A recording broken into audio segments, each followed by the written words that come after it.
Did you ever think about how we communicate?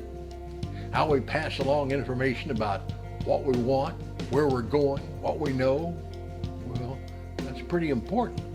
There are lots of us on this planet, and not just people. There are animals as well. Now, they don't speak our language, but they will react to sounds and gestures, usually.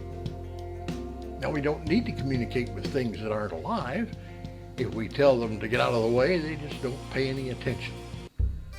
Back in prehistoric times, it became obvious that grunts, yells, and screams just weren't enough. So one day, Og, he was the smartest one, blurted out, "We ought to have words." So they formed a committee to come up with words. Spoken language goes back a lot further than you might think. Researchers surmise that as far back as the Neolithic, about 12,000 years ago, the Dravidian language may have been spoken in southwest Iran.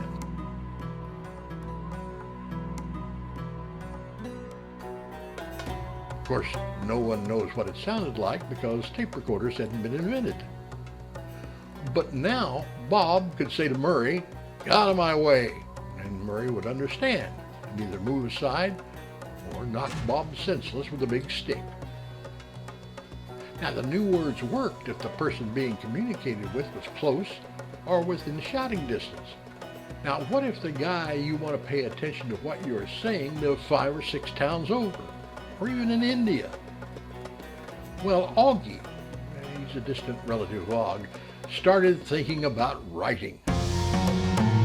His committee first came up with Protowriting, consisting of mainly pictures. Many of the folks couldn't draw very well, so the Phoenicians came up with an alphabet, leading to messages written on clay tablets or papyrus. If the message was long, say like the Bible, it took quite a while to produce, which led to very few people having access. Now that's when this German guy named Johannes Gutenberg came up with the idea of movable type, leading to books being mass-produced. This was in 1439, and that led to the Book of the Month Club. Now things started to move pretty fast. The telegraph, the wireless, television, we had to have all this information fast. At least we thought we did. How many of you recognize the name Claude Shannon? Well, I'll wager not many. If it wasn't for this guy, you wouldn't have this, or this, or this, or this. In 1948, Claude Shannon developed a mathematical theory of communication.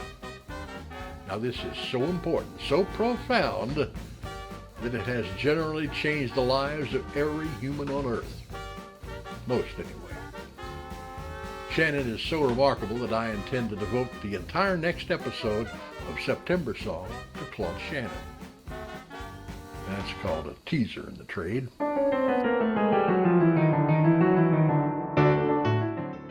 So until the next episode in 1 week, I'll leave you with this important fact. If you are a high school student and have a task of writing a piece about the history of communication, don't rely on this.